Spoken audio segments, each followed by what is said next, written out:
Boy, these conservatives are really something, aren't they? They're all in favor of the unborn. They will do anything for the unborn. But once you're born, you're on your own.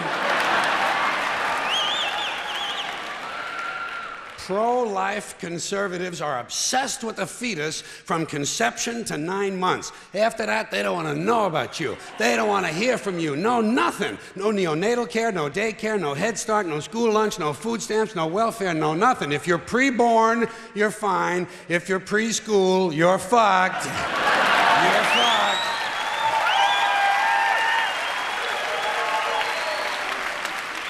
Conservatives don't give a shit about you until you reach military age. Then they think you are just fine, just what they've been looking for. Conservatives want live babies so they can raise them to be dead soldiers. Pro-life. Pro-life. These people aren't pro-life, they're killing doctors. What kind of pro-life is that? What, they'll do anything they can to save a fetus, but if it grows up to be a doctor, they just might have to kill it? They're not pro-life. You know what they are? They're anti-woman. Simple as it gets. Anti-woman. They don't like them. They don't like women. They believe a woman's primary role is to function as a broodmare for the state.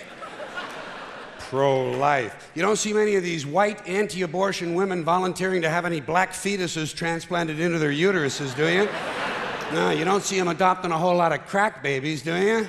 No, that might be something Christ would do. And you won't see a lot of these pro-life people dousing themselves in kerosene and lighting themselves on fire. You know, morally committed religious people in South Vietnam knew how to stage a goddamn demonstration, didn't they? Huh?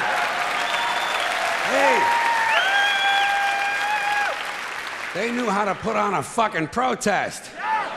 Light yourself on fire! Come on, you moral crusaders, let's see a little smoke to match that fire in your belly. Here's another question I have. How come when it's us, it's an abortion, and when it's a chicken, it's an omelet?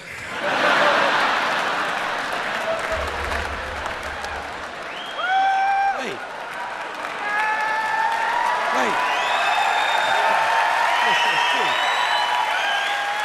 What? Are we so much better than chickens all of a sudden? When did this happen, that we passed chickens in goodness? Name 6 ways we're better than chickens.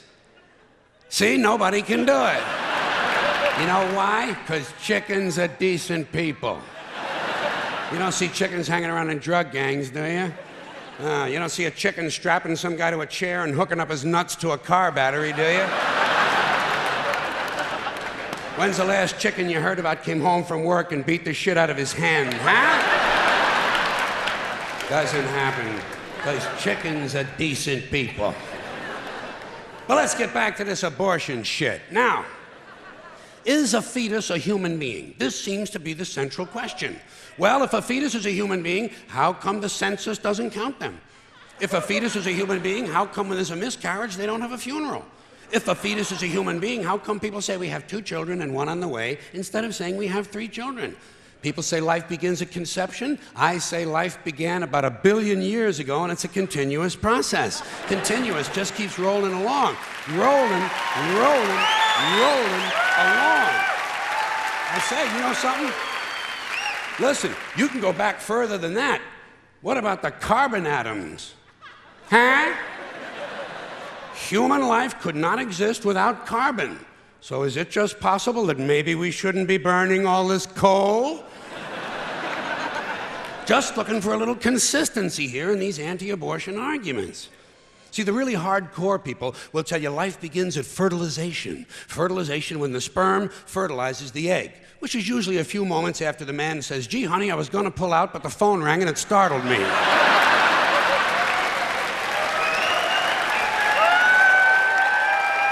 Fertilization.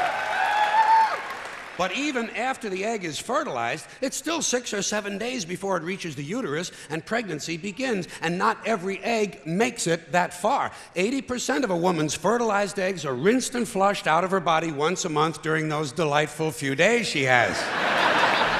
They wind up on sanitary napkins, and yet they are fertilized eggs. So basically, what these anti-abortion people are telling us is that any woman who's had more than one period is a serial killer. Consistency. Consistency. Hey, if they really want to get serious, what about all the sperm that are wasted when the state executes a condemned man and one of these pro-life guys who's watching comes in his pants, huh? Here's a guy standing over there with his jockey shorts full of little Vinnies and Debbies, and nobody's saying a word to that guy. Not every ejaculation deserves a name. Now, speaking of consistency, Catholics, which I was until I reached the age of reason,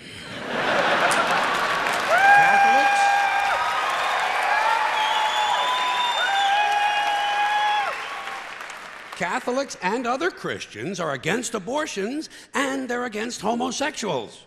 Well, who has less abortions than homosexuals? Leave these fucking people alone, for Christ's sakes. Here is an entire class of people guaranteed never to have an abortion. And the Catholics and Christians are just tossing them aside. You'd think they'd make natural allies.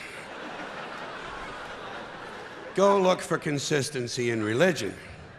And speaking to my friends, the Catholics, when John Cardinal O'Connor of New York and some of these other cardinals and bishops have experienced their first pregnancies and their first labor pains and they've raised a couple of children on a minimum wage, then I'll be glad to hear what they have to say about abortion.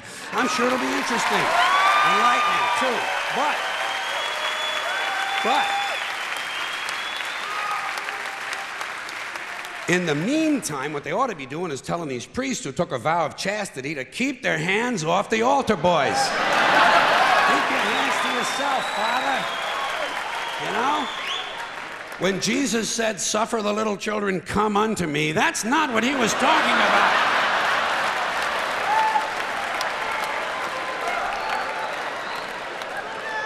So you know what I tell these anti-abortion people? I say, hey, if you think a fetus is more important than a woman, try getting a fetus to wash the shit stains out of your underwear. For no pay and no pension. I tell them, think of an abortion as term limits. That's all it is. Biological term limits.